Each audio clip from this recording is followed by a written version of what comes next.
Good morning વિદ્યાર્થી મિત્રો, my self ચંદ્રવાણિયા Pinky. આજે આપણે બાળ સાયન્સનું એકમ નંબર 6 જેનું નામ છે પ્રજનન, એના ચેપ્ટરનો અભ્યાસ કરીશું. પ્રજનન એકમની અંદર કુલ 4 ચેપ્ટર છે. આપણે અહીંયા ફર્સ્ટ ચેપ્ટર જેનું નામ છે સજીવોમાં પ્રજનન, એનો અભ્યાસ કરીશું.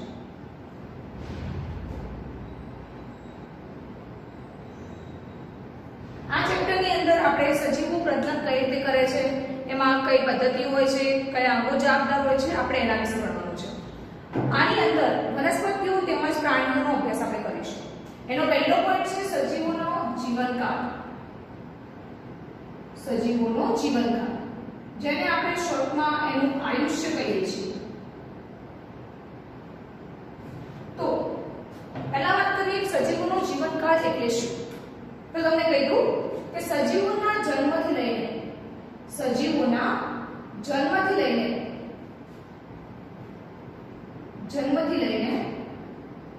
તેમના કુદરતી મૃત્યુ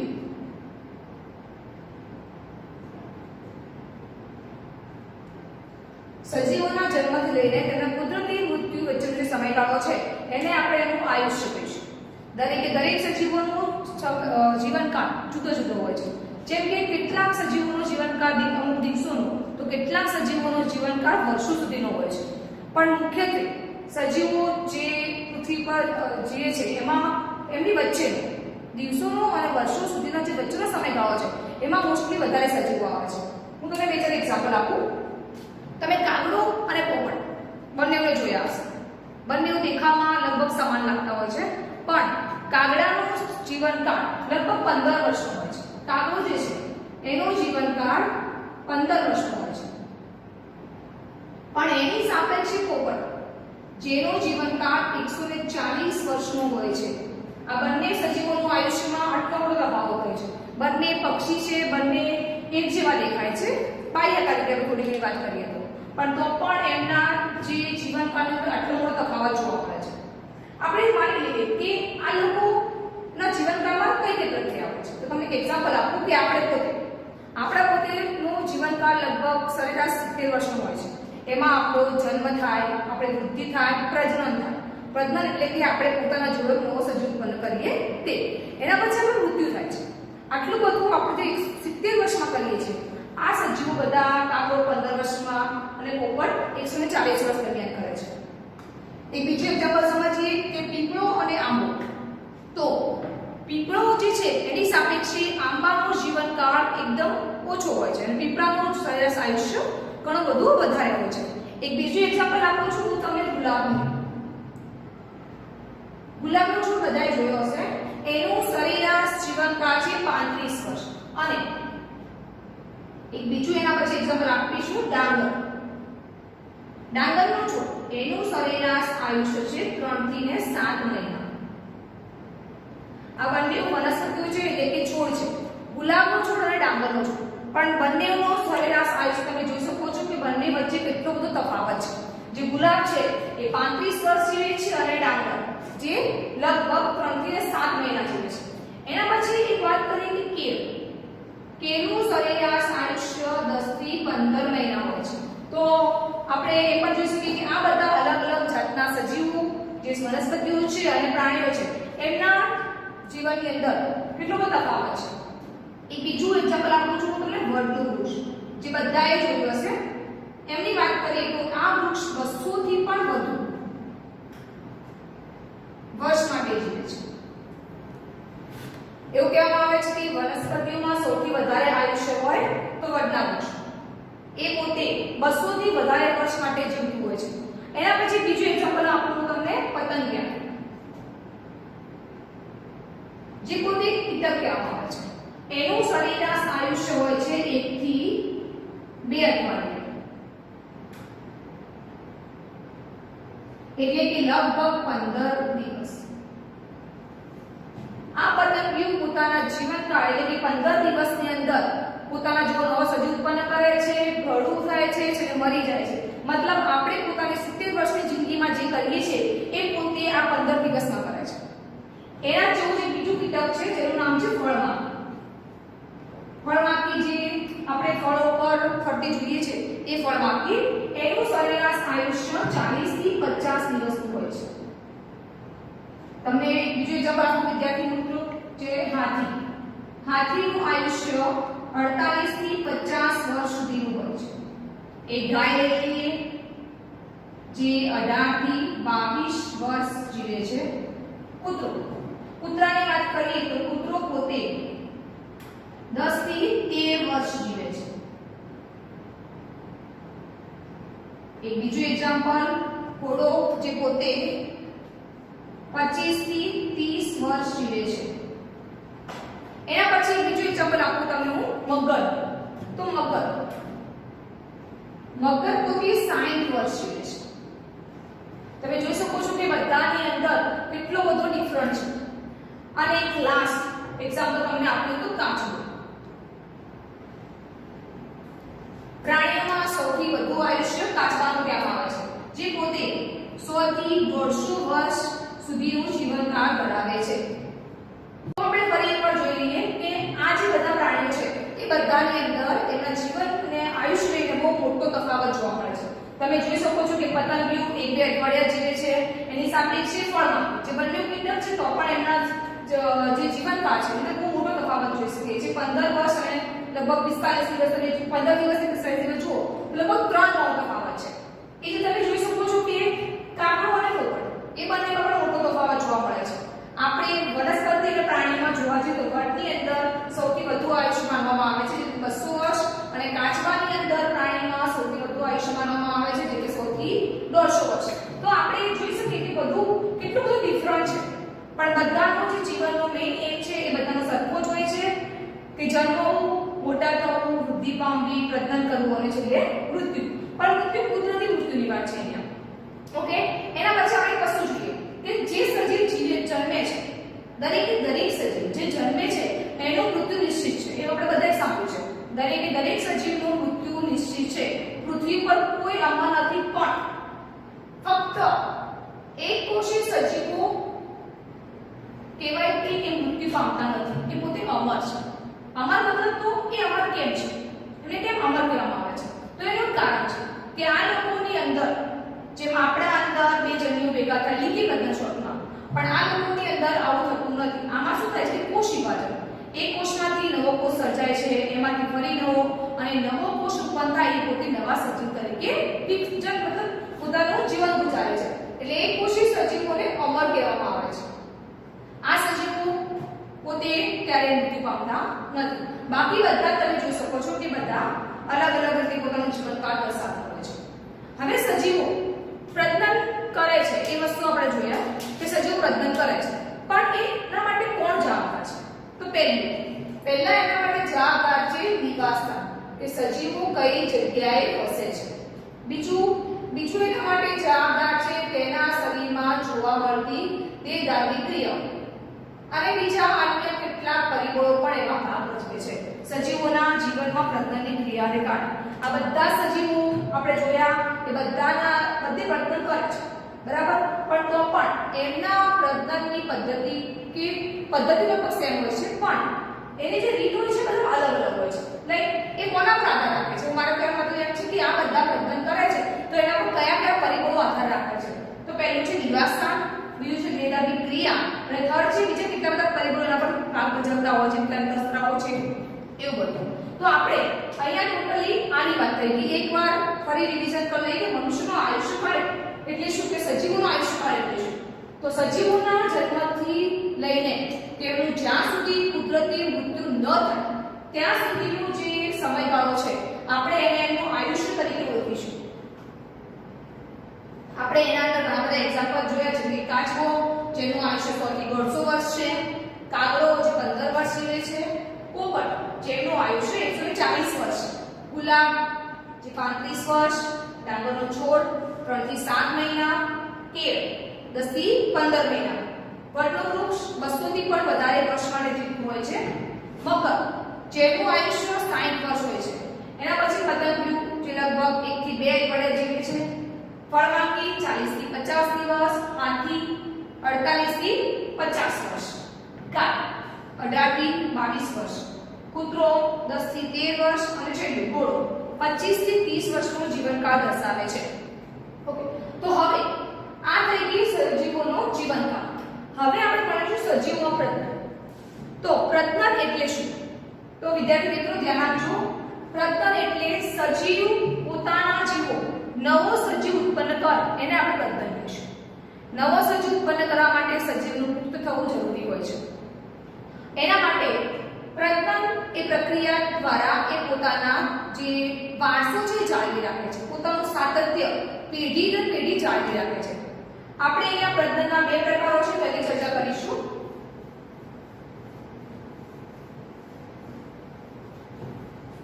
વિદ્યાર્થી મિત્રો ધ્યાન આપજો. પ્રજનનની વ્યાખ્યા હું ફરી એકવાર કહું છું. સજીવ પોતાના જેવો જ નવો સજીવ ઉત્પન્ન કરે તેને આપણે પ્રજનન કહીશું. પ્રજનનનો મુખ્ય હેતુ પેઢી દર પેઢી જીવનું સાતત્ય જાળવવાનો હોય છે. પ્રજનનના મુખ્યત્વે બે પ્રકાર છે જેને આપણે વાત કરી લઈએ. અલિંગી પ્રજનન અને લિંગી પ્રજનન. અલિંગી પ્રજનન અને લિંગી પ્રજનન આ બંને પ્રજનનના પ્રકારો છે. બંનેના તફાવતની વાત કરીએ તો આપણે જુઓ, અલિંગી પ્રજનન એક જ પિતૃ દ્વારા થાય. અલિંગી પ્રજનન એક જ પિતૃ દ્વારા થતું હોય છે અને એની અંદર જન્યુનું જોડાણ થાય કે પછી ન પણ થાય.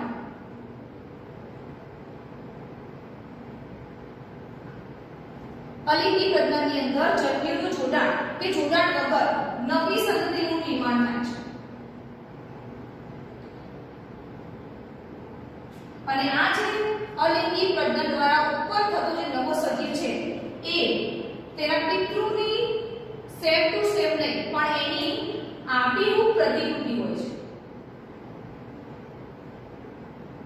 આપણે કહીએ કે જે નવો જન્મ બાળક છે એના માતા પિતા કે પિતૃ જેવો લાગે છે, પણ અહીંયા એવું નથી હોતું.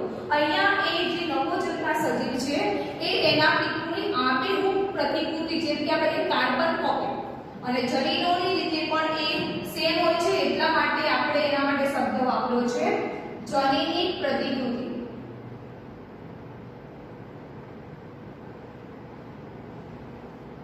તો વિદ્યાર્થી મિત્રો આને આપણે જનીન પ્રતિકૃતિ તરીકે ઓળખીશું. હવે વાત કરીએ લિંગી પ્રજનન. તો લિંગી પ્રજનનની અંદર બે પિતૃ ભાગ લે,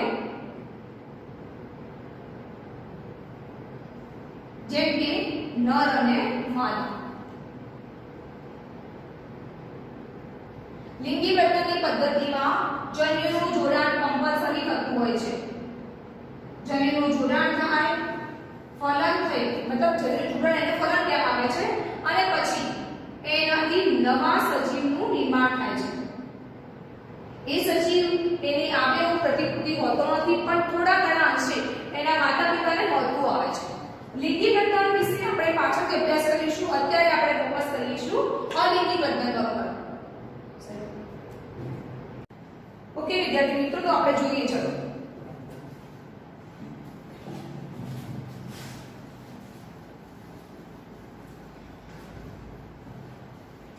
પ્રાણીઓમાં અલિંગી પ્રજનન. તો મેં તમને આગળ વાત કરી એ પ્રમાણે અલિંગી પ્રજનનની અંદર ફક્ત એક જ પિતૃ ભાગ લે છે અને એ પિતૃ દ્વારા નવા કોષો જન્મે છે. આપણે એક એક્ઝામ્પલ આપું તમને. એના પહેલા હું તમને કહી દઉં કે આ પ્રક્રિયામાં એક જ પિતૃ ભાગ લે છે અને એની અંદર એક કોષીય સજીવો તેમજ સરળ કક્ષાના સજીવો ભાગ લે છે. અથવા આપણે એમ કહી શકીએ કે એકકોષી સજીવો અને સરળ કક્ષાનું શરીર આયોજન ધરાવતા સજીવોની અંદર આપણને અલિંગી પ્રજનન જોવા મળે છે. અલિંગી પ્રજનનની વાત હમણાં થોડી વાર પહેલા આપણે કરી, એની અંદર મેં તમને સમજાવ્યું કે જનીન પ્રતિકૃતિઓ. તો એકવાર ફરી આપણે નજરમાં લઈએ કે અલિંગી પ્રજનન દ્વારા ઉત્પન્ન થતા સજીવો એકબીજાને સેમ ટુ સેમ એટલે કે એકબીજા જેવા જ નહીં, પરંતુ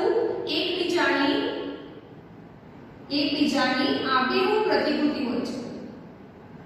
આબેહૂબ પ્રતિકૃતિ હોય છે.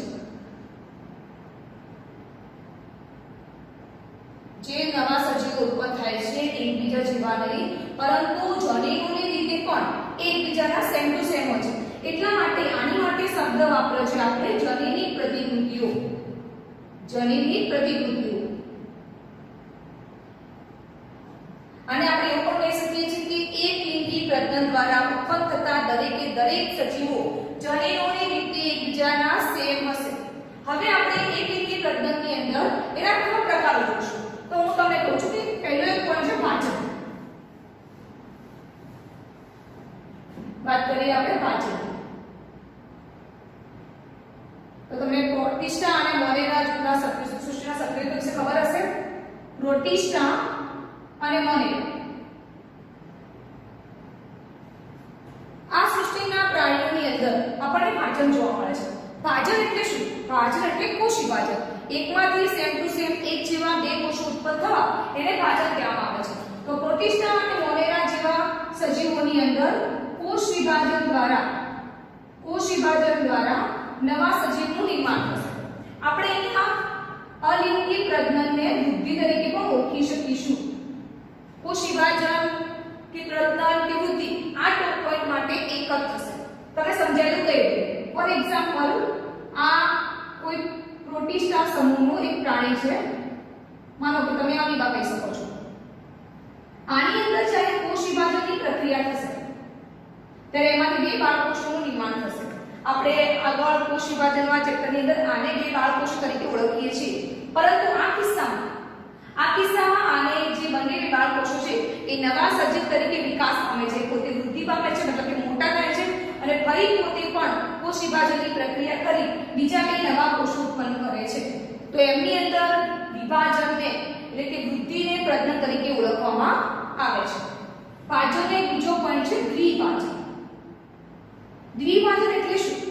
તો મેં તમને અહીંયા સમજાવ્યું છે અમીબાનું એક્ઝામ્પલ. તો કે અમીબા જેવા સજીવોની અંદર કોષનું બે અર્ધ ભાગમાં વિભાજન થાય છે. એટલે કે બે સરખા બે અર્ધાંગ કોષોની અંદર એનું વિભાજન થાય છે. અને અહીંયા ઉત્પન્ન થતા બંને સજીવો બાહ્યકાર રીતે કે અંતસ્થ રીતે કે જનીન રીતે એકબીજાને સેમ ટુ સેમ એટલે કે એકબીજાને સમાન હશે. અને એક કોષમાંથી બે કોષોનું નિર્માણ થાય છે. એટલા માટે દ્વિભાજન તરીકે ઓળખવામાં આવે છે. દ્વિ એટલે બે અને ભાજન એટલે ભાગ. એના પછી એક બીજો પોઈન્ટ છે કલિકા સર્જન. તો વિદ્યાર્થી મિત્રો ધ્યાન આપજો, કલિકા સર્જન એટલે શું? તો કે કલિકા દ્વારા નવા સજીવનું નિર્માણ થવું એને કલિકા સર્જન તરીકે ઓળખવામાં આવે છે. કલિકા સર્જન અને ભાજનમાં એટલે દ્વિભાજનમાં એક નાનકડો ફેર છે. વિભાજનની અંદર તમે જોઈ શકશો કે સમભાજન થાય છે. વિભાજનની અંદર સમભાજન થાય છે, જ્યારે કલિકા સર્જનની અંદર અસમભાજન આપણને જોવા મળશે. એનું એક એક્ઝામ્પલ તરીકે આપણે લિસ્ટ લઈ લઈએ. તમે આનું એક્ઝામ્પલ તરીકે હાઇડ્રા પણ લઈ શકો છો. તો હું તમને સમજાવું છું કે કઈ રીતે. તો કે કોઈ એક પ્રાણી હોય એના શરીરની બહાર કોઈ નાનકડી કળી ખીલશે. કળી વિશે આપણે બધા જાણીએ છીએ. માનો કે આ ઈસ્ટ છે, આ ઈસ્ટ છે. ઈસ્ટ પોતે એક પ્રાણી છે, બરાબર? ઈસ્ટની બહાર, શરીરની બહાર માનો કે આ રીતે એક નાનકડી કળી જેવો ભાગ ઉત્પન્ન થશે. ધીમે ધીમે એ ભાગ મોટો થશે. આ રીતે તમે જોઈ શકો છો આકૃતિની અંદર. અને પછી આ જે કળી જેવો ભાગ છે એ પિતૃ પાણીથી છૂટો પડશે. આ રીતે અને છૂટો પડેલો ભાગ એ પોતે નવા સજીવ તરીકે વિકાસ પામે છે.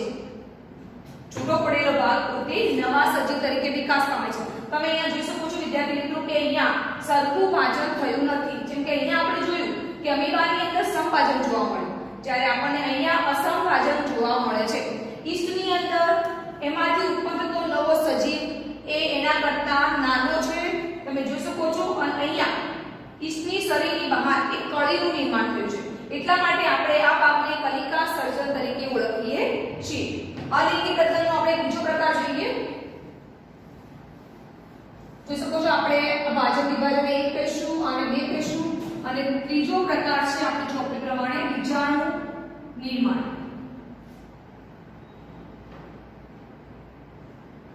બીજાણુ નિર્માણ. તો વિદ્યાર્થી મિત્રો ધ્યાન આપજો.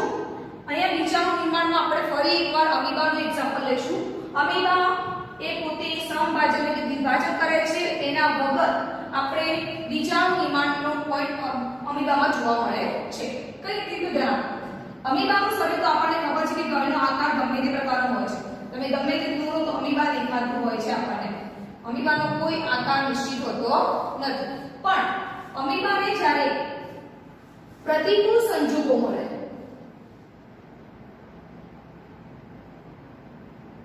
પ્રતિકૂળ સંજોગોની અંદર અમીબાના આ ભાગને આપણે ખોટા ભાગ તરીકે ઓળખીએ છીએ, જે પ્રજનનમાં ખોરાક પકડવામાં મહત્વનો ભાગ ભજવે છે. તો અમીબા પ્રતિકૂળ સંજોગોમાં પોતાના જે ખોટા ભાગ છે એને સંકોચી અને ગોળાકાર આકાર ધારણ કરે છે. જેવો કે હું અહીંયા દોરું છું તો એનો પોતાનો આકાર આવો ગોળાકાર ધારણ કરે છે અને પોતાની ફરતે એક ત્રિસ્તરીય આવરણ રચે છે. હું દોરું છું અહીંયા.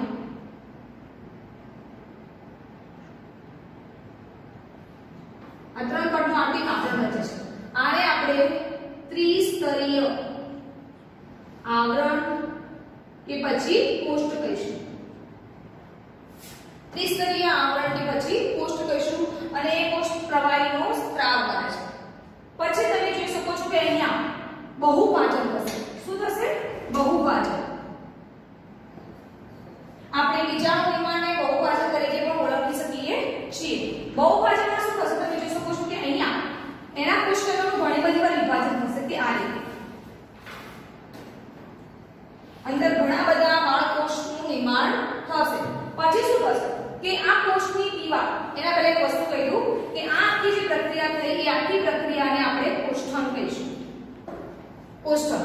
તો આપણે બીજાણુ નિર્માણને બીજા એક નામથી ઓળખીશું જેનું નામ છે કોષ્ઠક અને બીજું એક નામ જેનું નામ છે બહુભાજન. તો આ ત્રણેય નામનો મિનિંગ એક જ થશે. કોષ્ઠક જેની ફરતે કોષનું આવરણ હોય, બીજાણુ નિર્માણ કે એક સાથે ઘણા બધા બીજાણુ નિર્માણ કરે છે અને બહુભાજન તો ઘણી બધી વાર ભાજન કરે છે. આપણે જોયું દ્વિભાજન, અસમભાજન, સમભાજન અને બહુભાજન. ઘણી બધી વાર ભાજન થવું તે. હવે લાસ્ટમાં શું થશે તો કે ત્રિસ્તરીય આવરણની દીવાલ તૂટશે. ત્રિસ્તરીય આવરણની દીવાલ તૂટે છે અને અંદરથી બધા જ બાળ અમીબા એ બહાર પોતે એક સ્વતંત્ર સજીવ તરીકે વિકાસ પામે છે. એક સ્વતંત્ર સજીવ તરીકે વિકાસ પામે છે. એટલે કે અંદરથી ઘણા બધા બીજાણુઓ એકસાથે બહાર આવે છે. એટલા માટે આ પ્રક્રિયાને આપણે બીજાણુ નિર્માણ તરીકે ઓળખીએ છીએ. એના પછી ફરી એક પણ જોઈ લઈએ વિદ્યાર્થી મિત્રો. લાસ્ટ પોઈન્ટ છે જેનું નામ છે અવખંડન.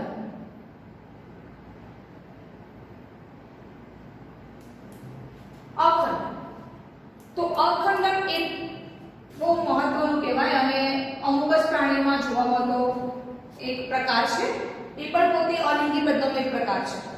અવખંડનની અંદર થાય છે શું તો કેટલાક સજીવોનો શરીરનો કોઈ ભાગ તૂટીને અને દૂર થઈ જાય છે અથવા કોઈ કારણસર પોતે પણ એ ભાગને ત્યાગી દેતા હોય છે.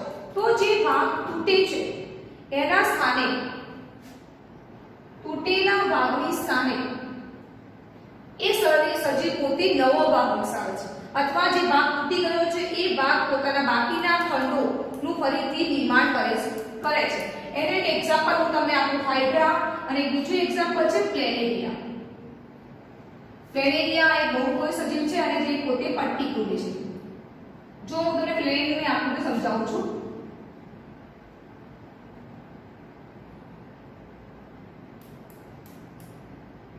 પ્લેનેરિયા આવું દેખાતું પ્રાણી છે. આની અંદર સમજાવું છું તમને પોઈન્ટ કે અવખંડન એટલે શું. માનો કે પ્લેનેરિયાના કોઈ કારણસર 2 કે 3 ભાગમાં વિભાજિત થઈ જાય છે. પ્લેનેરિયા કોઈ કારણસર 2 કે 3 ભાગમાં વિભાજિત થઈ જાય છે. તો જે આ ભાગ છે માનો તો આ ભાગ પોતાના ખૂટતા બાકીના 2 ભાગોનું નિર્માણ કરશે. આ ભાગ લઈ લો તો આ ભાગ એના ખૂટતા ભાગોનું નિર્માણ કરશે. તમે આ ભાગ લઈ લો તો એ પણ પોતાના ખૂટતા ભાગોનું નિર્માણ કરશે. તો એને કહેવાય અવખંડન. તો તમે જોઈ શકો છો એક જ પ્રાણીમાં જેટલા ભાગ થયા હોય એટલા નવા સજીવોનું નિર્માણ થાય છે. તો એના માટે 2 એક્ઝામ્પલ છે, હાઇડ્રા અને પ્લેનેરિયા. તમે જોઈ શકો છો. અને હવે તમે બીજી વસ્તુ કહો કે પ્રાણીઓમાં સૌથી વધારે આને પુનઃસર્જન પણ તમે કહી શકો છો. થોડા ઘણા અંશે આને પુનઃસર્જન પણ કહેવામાં આવે છે. તો આ ગુણ સૌથી વધારે ધરાવતો હોય પ્રાણીઓમાં તો પ્લેનેરિયા. કારણ કે એ પોતાના શરીરના દરેક ભાગનું પુનઃનિર્માણ કરી શકે છે. બીજા કોઈ પ્રાણી, જો કે તમે ગરોળી જોઈ હશે, ગરોળીની પૂંછડી કપાઈ જાય તો એની અંદર ફરી પાછી પૂંછડી આવે છે. એ પૂંછડી ફરી આવે છે એનો મતલબ શું છે? એનો બાકીનો કોઈ ભાગ છે એ કપાશે તો નવો આવશે નહીં. તો એનો મતલબ એમ છે કે ગરોળીની અંદર એની પૂંછડીમાં જ પુનઃસર્જન કરવાની ક્ષમતા રહેલી છે. જેમ આપણી વાત કરીએ તો મનુષ્યમાં સ્કિન એટલે કે ચામડીમાં પુનઃસર્જન કરવાની ક્ષમતા છે. એવું કહેવામાં આવે છે કે દર 3-7 મહિને આપણા આખા શરીરની ચામડી રિપ્લેસ થઈ જાય છે. એક બીજું એક્ઝામ્પલ આપું તમને, પક્ષીની અંદર એની ચાંચ તૂટી જાય તો એ ચાંચ નવી પુનઃસર્જન કરવાની ક્ષમતા પક્ષીમાં રહેલી છે. પણ તમે બધા એક્ઝામ્પલ જુઓ તો સૌથી વધારે પુનઃસર્જન કરવાની ક્ષમતા જો કોઈની પાસે હોય તો એ ફક્ત ને ફક્ત પ્લેનેરિયા છે. પ્લેનેરિયા એવું કહેવામાં આવે છે કે 100% એ પુનઃસર્જન કરવાની ક્ષમતા ધરાવે છે. આ બધા પ્રાણીઓમાં થોડા ઘણા અંશે પુનઃસર્જન થાય છે. હવે એક બીજો પોઈન્ટ ભણી લઈએ આપણે, માનો કે ફૂગ અને લીલ, એમના કેટલાક સભ્યો, ફૂગ અને લીલના કેટલાક સભ્યો પ્રજનનનો એક અલગ ભાગ ધરાવે છે, અલગ રીતે. જેમ કે ચલ બીજાણુ, હું તમને એક્ઝામ્પલ આપું કે ફૂગ અને લીલના સભ્યોની અંદર ચલ બીજાણુ સૌથી સામાન્ય છે. ચલ બીજાણુ જે ચાલી શકે, હલનચલન કરી શકે કોઈ માધ્યમ દ્વારા, એવા બીજાણુ. એનું એક એક્ઝામ્પલ હું તમને આપું છું તો ક્લેમિડોમોનાસ. કણી બીજાણુ, તો કણી બીજાણુ ઉત્પન્ન થતા હોય એવા સજીવનું નામ છે, આપણે લઈએ પેનિસિલિયમ. પેનિસિલિયમ નામની ફૂગ આપણે લઈ લઈએ છીએ. અને લાસ્ટ હું તમને બીજું કહી દઉં કે કલિકા સર્જન. કલિકા, જેમ કે કલિકામાં આપણે અહીંયા મિત્રો પહેલા ભણ્યા હતા, બરાબર? તો કલિકામાં બે પ્રકાર છે, એક અંતઃકલિકા શરીરની અંદરની બાજુ અને એક બાહ્ય કલિકા. બાહ્ય કલિકાનો એક્ઝામ્પલ હાલ આપણે થોડી વાર પહેલા જ ભણ્યા ઈસ્ટની અંદર. એક બીજું એક્ઝામ્પલ છે બાહ્ય કલિકાનું, જેમ કે હાઇડ્રા અને ઈસ્ટ પોતે, અથવા તમે વાદળી પણ વાદળી લઈ આવે એની અંદર હાઇડ્રા અને ઈસ્ટ લઈ શકો છો. પણ અંતઃકલિકાની અંદર તમે વાદળીનું એક્ઝામ્પલ લઈ શકો છો, જેને આપણે સ્પોન્જીલા કહીએ છીએ. એની અંદર શરીરની અંદરની બાજુ નવા સજીવનું નિર્માણ થશે અને બાહ્ય કલિકાની અંદર શરીરની બહારની બાજુ નવા સજીવનું નિર્માણ થશે. એનું એક્ઝામ્પલ હાઇડ્રા અને ઈસ્ટ છે, બરાબર? તો અહીંયા આપણે જોયું કે એકવાર ફરી રિવિઝન કરી લઈએ અલિંગી પ્રજનનના દરેક ભાગનું. તો મેં તમને પહેલો જ પોઈન્ટ ભણાયો પાચન. પાચનની અંદર બે સરખા ભાગમાં વિભાજન થવું તે, તો એના માટે મેં તમને ભણાવ્યું દ્વિભાજન. દ્વિભાજનની અંદર એક કોષમાંથી બે સરખા સજીવોનું નિર્માણ થાય છે, જેમ કે અમીબાનું એક્ઝામ્પલ આપણે આપ્યું હતું. એના પછી આપણે ભણ્યા કલિકા સર્જન. કલિકા સર્જનની અંદર આપણે ભણ્યા કે ઈસ્ટની અંદર શરીરની બહારની બાજુ એક કલિકાનું નિર્માણ થાય છે. જેમ જેમ એનો વિકાસ થઈ જાય ત્યારે પિતૃકોષથી જુદી થઈ જાય છે અને પોતે એક નવા સજીવ તરીકે વિકાસ પામે છે. એના પછી આપણે ભણ્યા બીજાણુ. એના અંદર આપણે અમીબાનું એક્ઝામ્પલ લીધું છે. એમાં આપણે એવું કીધું કે પ્રતિકૂળ સંજોગોમાં અમીબા પોતાના ખોટા પગને સંકોચી ગોળાકાર આકાર ધારણ કરે છે અને એની ફરતે 3 સ્તરીય આવરણનું નિર્માણ કરે છે, તેમજ કોષનો સ્ત્રાવ કરે છે. આખી પ્રક્રિયાને આપણે કોષણ તરીકે ઓળખીએ છીએ, એટલા માટે બીજાણુ નિર્માણને આપણે કોષણ તરીકે પણ ઓળખવામાં આવે છે. પછી જ્યારે આ દિવાલનું પડ તૂટે છે એટલે એમાંથી એક સાથે ઘણા બધા બીજા અમીબાઓ બહાર આવે છે અને અહીંયા બહુભાજન જોવા મળે છે આપણને. અને લાસ્ટ આપણે ભણ્યા અવખંડન. અવખંડન એટલે શું? તો કે સજીવો પોતાના શરીરનો ખૂટતો ભાગ ફરી સર્જન કરી શકે એને આપણે અવખંડન તરીકે ઓળખીએ છીએ. એની અંદર આપણે એક્ઝામ્પલ જોયું પ્લેનેરિયા, હાઇડ્રા, બરાબર? આ બધા મેં તમને જે કીધા છે એ એક્ઝામ્પલ આપણે ચોપડીમાં નથી, પણ જસ્ટ તમે સમજવા માટે કીધા છે. એ ફક્ત પોતાના અમુક શરીરનું જ કરી શકે છે પુનઃસર્જન, જ્યારે પ્લેનેરિયા પોતાના સંપૂર્ણ શરીરનું પુનઃસર્જન કરી શકે છે. અહીંયા બીજા એક એક્ઝામ્પલ લીધા છે આપણે લીલ અને ફૂગની અંદર. ચલ બીજાણુમાં ક્લેમિડોમોનાસ, કણી બીજાણુમાં પેનિસિલિયમ, અંતઃકલિકામાં વાદળી અને બાહ્ય કલિકામાં હાઇડ્રા અને ઈસ્ટ. તો આ બધા જ એક્ઝામ્પલ છે. ઓકે, તો વિદ્યાર્થી મિત્રો આપણે અહીંયા પ્રાણીઓમાં અલિંગી પ્રજનન ભણી ચૂક્યા છીએ. નેક્સ્ટ વિડિયોમાં આપણે વનસ્પતિઓમાં અલિંગી પ્રજનન કઈ રીતે થાય છે એના વિશે ભણીશું.